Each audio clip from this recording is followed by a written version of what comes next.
तासगाव नगर परिषद निवडणुकीदरम्यान बोगस मतदानाच्या आरोपांवरून शहरात मंगळवारी प्रचंड तणावाची परिस्थिती निर्माण झाली। प्रभाग क्रमांक 4 मधील गणपती मंदिराशेजारील शाळेत असलेल्या मतदान केंद्राबाहेर राष्ट्रवादी काँग्रेस, शरद पवार गट आणि स्वाभिमानी आघाडीच्या कार्यकर्त्यांमध्ये अक्षरशः खडाजंगी उसळली। शिवीगाळ, ढकलाढकली आणि अंगावर धावून जाण्याचा प्रकार घडताच परिसरात गोंधळाचं वातावरण पसरलं। पोलिसांनी तातडीने हस्तक्षेप करत जमाव पांगवल्याने अनर्थ टळलाय। मतदान प्रक्रिया सुरू झाल्यानंतर काही प्रभागात बोगस मतदानाच्या तक्रारी राष्ट्रवादी शरद पवार गटाकडून नोंदवल्या जात होत्या। त्यानंतर आमदार रोहित पाटील स्वतः प्रभाग क्रमांक 4च्या गणपती मंदिरासमोरील बूथवर दाखल झाले। येथे बोगस मतदान सुरू असल्याचा आरोप करत त्यांनी आक्षेप नोंदवला। यावेळी कार्यकर्त्यांच्या बूथवर थांबण्यावरून आमदार पाटील आणि पोलिसांमध्ये चांगलाच वाद रंगला। दरम्यान पुन्हा बोगस मतदानाची तक्रार झाल्याने रोहित पाटील यांच्या कार्यकर्त्यांनी तीव्र आक्षेप घेतला। त्याचवेळी स्वाभिमानी आघाडीचे नेते प्रभाकर पाटील हेही आपल्या कार्यकर्त्यांसह त्या ठिकाणी पोहोचले। दोन्ही नेते कार्यकर्त्यांसह आमनेसामने येताच परिस्थिती क्षणात चिघळली। दोन्ही बाजूंकडून शिवेगाळ, आरडाओरड सुरू झाली तर काही कार्यकर्ते एकमेकांवर धावून गेले। काही क्षण वातावरण तापलं होतं। त्यानंतर पोलिसांनी तातडीने बंदोबस्त वाढवून दोन्ही गटांना मागे ढकललं आणि मतदान केंद्र परिसरात नियंत्रण प्रस्थापित केलं। पुढे तणाव टाळण्यासाठी अतिरिक्त पोलीस फौज तैनात करण्यात आला। तासगावातील निवडणुकीच्या दिवशी दोन प्रभावी गट आमने सामने येत शहरात तीव्र तणाव निर्माण झाला। जिल्ह्यातील उरुण, ईश्वरपूर, आष्टा, विटा, तासगाव पोलीस आणि जत नगरपालिका तसेच शिराळा व आटपाडी नगरपंचायतीसाठी सरासरी 70% मतदान झाले। पालिकांसाठी चुरशीची लढत असल्याने ईश्वरपूर, तासगाव आणि जत येथे किरकोळ वादावादीचे प्रकार वगळता मतदान शांततेत पार पडलं। पोलीसमध्ये बोगस मतदानाचा प्रयत्न उधळून लावण्यात आलाय। नगराध्यक्ष पदाच्या 8 जागांसाठी 41 आणि नगरसेवक पदाच्या 181 जागांसाठी 594 उमेदवार रिंगणात होते। या सर्व उमेदवारांचं भवितव्य मतदान यंत्रात बंद झाले। आष्टा नगरपालिकेसाठी सर्वाधिक मतदानाची नोंद झाली आहे। जिल्ह्यात अनेक ठिकाणी चोरशीची लढत होत असल्याने बहुतांशी मतदान केंद्रावर चोख पोलीस बंदोबस्त ठेवण्यात आला होता। सकाळी थंडी असल्याने पहिल्या 3 तासात मतदारात निरुत्साह दिसून आला। अनेक मतदान केंद्र ओस पडली होती। पहिल्या 2 तासात अवघ्या 9.48% मतदानाची नोंद झाली आहे। त्यानंतर मतदानाला गती आली। अनेक मतदान केंद्रावर मतदानाच्या रांगा लागल्या होत्या। नवमतदारांसह महिला आणि पुरुष मतदारात उत्साह दिसत होता। अनेक ठिकाणी काट्याची लढत असल्याने मतदारांना खेचण्यासाठी कार्यकर्त्यांमध्ये चढाओढ सुरू होती। तासगावमध्ये आर गटाचे कार्यकर्ते आणि माजी खासदार संजय काका पाटील यांच्या गटामध्ये मतदार खेचण्यावरून जोरदार वादावादी झाली। कार्यकर्ते एकमेकांच्या अंगावर धावून जाण्याचा प्रकार घडलाय। स्थानिक नेते आणि पोलिसांच्या मध्यस्थीने वादावर पडदा टाकण्यात आला। ईश्वरपूर नगरपालिकेच्या मतदानावेळी प्रभाग 7 मध्ये शिवसेनेचे उमेदवार आनंदराव पवार आणि राष्ट्रवादीचे संग्रामसिंग पाटील यांच्यात वादावादी झाली। प्रभाग 13 मध्ये महाडिक समर्थक आणि राष्ट्रवादीचे कार्यकर्ते यांच्यात मतदार आणण्यावरून जोरदार वादावादी झाली। कार्यकर्त्यांनी खासगी वाहनाद्वारे शेवटच्या टप्प्यापर्यंत जास्तीत जास्त मतदारांना खेचण्याचा प्रयत्न केलाय। त्यामुळेही अनेक ठिकाणी वादावादीचे प्रकार घडलेत। पोलीस नगरपालिकेच्या निवडणुकीत एका मतदान केंद्रावर बोगस मतदान करण्याचा प्रयत्न नागरिकांनी उधळून लावला। बोगस मतदान करताना संशय आल्याने नागरिकांनी त्या व्यक्तीला चोप दिला। त्यानंतर पोलिसांच्या ताब्यात देण्यात आलं। जत पालिकेच्या 3ऱ्या सार्वत्रिक पंचवार्षिक निवडणुकीसाठी मंगळवारी अतिशय चुरशीने 73.4% मतदान झाले। शहरातील 34 केंद्रावर सकाळी 7:30 वाजल्यापासूनच मतदानासाठी गर्दी निर्माण झाली। काही प्रभागातील किरकोळ वादावादीचे प्रकार वगळता शांततेत मतदानाची प्रक्रिया पार पडली आहे। प्रभाग 11, 10 आणि 4 येथील मतदान केंद्रावर सायंकाळी जवळपास 7 वाजेपर्यंत मतदान सुरू होतं। तर जत पालिकेच्या थेट नगराध्यक्ष पदासाठी 7 जणांचे तर 23 नगरसेवक पदासाठी 94 जणांचे भवितव्य सील बंद झाले। त्यातच मतमोजणी तब्बल 20 दिवस पुढे गेल्याने सर्वच पक्षातील उमेदवारांची धाकधूक वाढली आहे। दरम्यान शिवाजी पेठेतील शाळा क्रमांक 1 येथील मतदान केंद्रावर भाजप कार्यकर्ते आणि पोलीस कर्मचाऱ्यांमध्ये जोरदार वादावादीचा प्रकार घडलाय। भाजपच्या प्रभाग 5 मधील महिला उमेदवार प्रणिता यादव यांना मतदान केंद्राबाहेर काढण्यावरून महिला पोलीस कर्मचारी आणि यादव यांच्यामध्ये पहिल्यांदा वादावादी घडली। त्यानंतर यादव समर्थकांनी मतदान केंद्रामध्ये घुसत पोलिसांशी हुज्जत घातली। त्यामुळे पोलीस कर्मचारी आणि भाजपा कार्यकर्त्यांच्यामध्ये यावेळी जोरदार वादावादीचा प्रकार घडला। जतमध्ये काँग्रेस आघाडी, भाजपा, राष्ट्रवादी, एपी गट आणि शिंदे शिवसेना अशी चुरशीची चौरंगी लढत झाली। सायंकाळी मतदानाची प्रक्रिया पार पडल्यानंतर सर्वच पक्षांनी थेट नगराध्यक्ष पदावर आपला दावा सांगितलाय। तर काँग्रेसचे माजी आमदार विक्रम सावंत, माजी आमदार विलासराव जगताप, भाजपचे गोपीचंद पडळकर यांनी शहरातील अनेक केंद्रांना भेटी दिल्या। ईश्वरपूर नगरपालिकेच्या निवडणुकीत आज मंगळवारी मतदान प्रक्रिया मोठ्या उत्साहात आणि शांततेत पार पडली आहे. शहरातील सर्व मतदान केंद्रांवर सकाळपासूनच मतदारांची उत्स्फूर्त गर्दी होती. मतदारांनी रांगा लावल्या होत्या. युवक, महिला आणि ज्येष्ठ नागरिक यांनीही मोठ्या संख्येने घराबाहेर पडून लोकशाहीच्या उत्साहात सहभाग नोंदवलाय. मतदान केंद्रावर निवडणुकीचा उत्साह स्पष्ट जाणवत होता. मतदान शांततेत सुरू असताना प्रभाग 6, 7 आणि 13 मध्ये राजकीय गटात किरकोळ वादाच्या घटना घडल्या, परंतु पोलिसांनी तात्काळ हस्तक्षेप करून परिस्थिती नियंत्रणात आणली. उरण ईश्वरपूर नगरपालिका निवडणुकीत थेट नगराध्यक्षपद आणि 15 प्रभागातील 30 नगरसेवक पदांसाठी 67 केंद्रावर चुरशीने मतदान झाले. सर्वच्या सर्व 100 उमेदवारांचं भवितव्य मतपेटीत बंद झालं. काही प्रभागात एक गठ्ठा मतदान करण्यासाठी 70हून अधिक मतदारांनी एकत्रित येऊन मतदान केले. जयंत पाटील यांच्या राष्ट्रवादी काँग्रेस शरदचंद्र पवार पक्षाच्या विरोधात सर्व राजकीय पक्ष एकवटले होते. नगराध्यक्ष पदासाठी आनंदराव मलगुंडे विरुद्ध विश्वनाथ डांगे अशी लढत होती. मतदान केंद्रांची पाहणी करण्यासाठी प्रमुख नेते स्वतः मैदानात उतरले होते.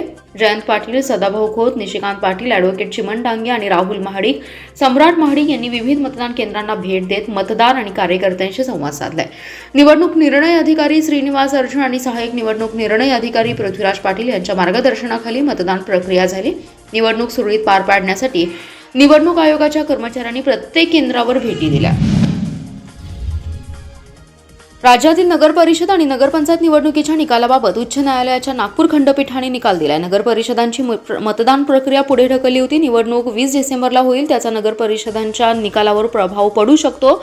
या कारणामुळे उच्च न्यायालयाच्या खंडपीठाने सर्व नगर परिषद आणि नगरपंचायत निवडणुकींचा निकाल एकाच दिवशी म्हणजे 21 डिसेंबरला जाहीर करण्याचे आदेश दिलेत. नागपूर खंडपीठाच्या निर्णयाने जिल्ह्यातील 6 नगरपालिका आणि 2 नगरपंचायतींच्या नगराध्यक्षासह नगरसेवक पदाच्या 635 उमेदवारांना आता 21 डिसेंबरची प्रतीक्षा करावी लागणार आहे.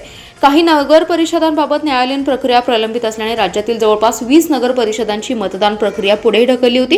ही निवडणूक 20 डिसेंबरला होईल, त्यामुळे सर्व निवडणुकांचे निकाल एकाच दिवशी जाहीर व्हावेत, अन्यथा 20 नगर परिषदांच्या निकालावर प्रभाव पडू शकतो अशी याचिका उच्च न्यायालयात दाखल करण्यात आली होती. याबाबतचा सगळा युक्तिवाद ऐकून घेतल्यानंतर उच्च न्यायालयाच्या खंडपीठाने सर्व नगर परिषद आणि नगरपंचायत निवडणुकींचा निकाल एकाच दिवशीच म्हणजेच 21 डिसेंबरला जाहीर करण्याचे आदेश दिलेत. मतमोजणी पुढे गेल्याने प्रशासनाला ईव्हीएम सुरक्षित ठेवण्यासाठी स्ट्रॉंग रूम आणि मतमोजणी केंद्र 21 डिसेंबरपर्यंत राखीव ठेवावे लागतील. ही निवडणूक जवळपास 280 ठिकाणावर होत असल्याने प्रत्येकाची मतमोजणी स्वतंत्र ठिकाणी वेगवेगळ्या शहरात असल्याने जवळपास 280 पेक्षा जास्त मतमोजणी केंद्र आणि स्ट्रॉंग रूम 21 डिसेंबरपर्यंत राखीव ठेवावे लागेल. शिवाय सर्व स्ट्रॉंग रूममध्ये जेवढे दिवस ईव्हीएम सुरक्षित ठेवण्यासाठी पोलीस बंदोबस्त ठेवावा लागेल.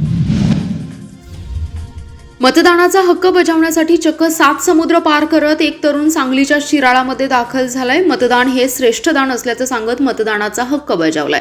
मतदान करण्यासाठी थेट ऑस्ट्रेलियामधून हजारो किलोमीटरचा प्रवास करत दाखल होऊन शिराळा नगरपंचायतसाठी मतदान केलंय. अन्सार कासिम मुल्ला असं या तरुणाचं नाव असून तो ऑस्ट्रेलियातील मेलबॉर्नमध्ये नोकरीला असून 2 डिसेंबर रोजी शिराळा नगरपंचायतीसाठी मतदान होणार असल्याचं कळताच अन्सार याने थेट विमानाने प्रवास करत शिराळ्यामध्ये दाखल झाला. मतदानासाठी आपला मित्र आल्याचं कळताच त्याच्या मित्रांनी फटाक्याची आतिषबाजी करत स्वागत केलंय. त्यानंतर अन्सारने मतदानाचा पवित्र हक्क बजावला. या निमित्ताने शिराळा तहसीलदार श्यामला खोत यांनी त्यांचा सत्कार केलाय. मतदानाला येण्यासाठी मेलबॉर्न ऑस्ट्रेलियात शिराळात येण्यासाठी 1.5 लाख रुपये ट्रॅव्हलिंग खर्च आलाय असंही त्यानं सांगितलं. तो आज संध्याकाळी मेलबर्न ऑस्ट्रेलियात जाण्यासाठी रवाना होणार आहे. शिराळा नगरपंचायत निवडणुकीच्या रणधुमाळीत आता एक मत किती महत्त्वाचं आहे हे दर्शवणारा एक अत्यंत प्रेरणादायी आणि आदर्शवत प्रसंग समोर आलाय. अनेक मतदार घरात असूनही आपल्या एका मताने काय फरक पडतो असं म्हणून मतदानाकडे पाठ फिरवतात. मात्र या सगळ्यांसाठी शिराळ्यातील युवकाने एक नवा आदर्श घालून दिलाय. महाराष्ट्रात धडाडीच्या नेते मंडळींनी प्रचारात सहभाग घेतल्यानंतर मंगळवारी नगर परिषद आणि नगरपंचायत निवडणुकीसाठीच्या मतदान प्रक्रियेस सुरुवात झाली. याच दरम्यान काही अनपेक्षित वृत्त सुद्धा समोर आले. आष्टा नगरपालिकेसाठी चुरशीने मतदान झालं, परंतु मतदानाच्या पार्श्वभूमीवर येथे भाणामतीचा प्रकार घडलाय. प्रत्येक प्रभागात भंडारा आणि लिंबू टाकण्यात आलं होतं. रस्त्यावर ठिकठिकाणी भंडारा आणि लिंबू. आष्टा नगरपालिकेची सार्वत्रिक निवडणूक पार पडत असतानाच या निवडणुकीच्या पार्श्वभूमीवर एक विचित्र घटना घडली आहे, जिथं आष्टा शहरामध्ये भाणामतीचा प्रकार समोर आलाय. शहरात ठिकठिकाणी भंडारा आणि लिंबू टाकण्यात आल्याचा धक्कादायक प्रकार पुढे आला असून मतदानाच्या अवघ्या काही तासांपूर्वी शहरातल्या अनेक भागांमध्ये रस्त्यावर भंडारा आणि लिंबू टाकल्याचा प्रकार उघडकीस आलाय. एका उमेदवाराकडूनच हा प्रकार करण्यात आल्याची चर्चा आष्टा शहरामध्ये सुरू आहे, ज्यामुळे मतदानापूर्वी अशा पद्धतीने करण्यात आलेल्या घटनेनं आष्टा शहरात खळबळ उडाली आहे. विटा नगरपालिकेच्या सार्वत्रिक निवडणुकीसाठी आज मंगळवार दिनांक 2 डिसेंबर 2025 रोजी सकाळी 7 वाजल्यापासून एकूण 49 मतदान केंद्रावर शांततेत आणि चुरशीने सकाळी 7 ते सायंकाळी 5:30 वाजेपर्यंत अंदाजे 79.36% मतदान झाले. नगराध्यक्ष पदाच्या 3 तर नगरसेवक पदाच्या 69 अशा एकूण 72 उमेदवारांचं भवितव्य ईव्हीएम मशीनमध्ये दाखल झालंय.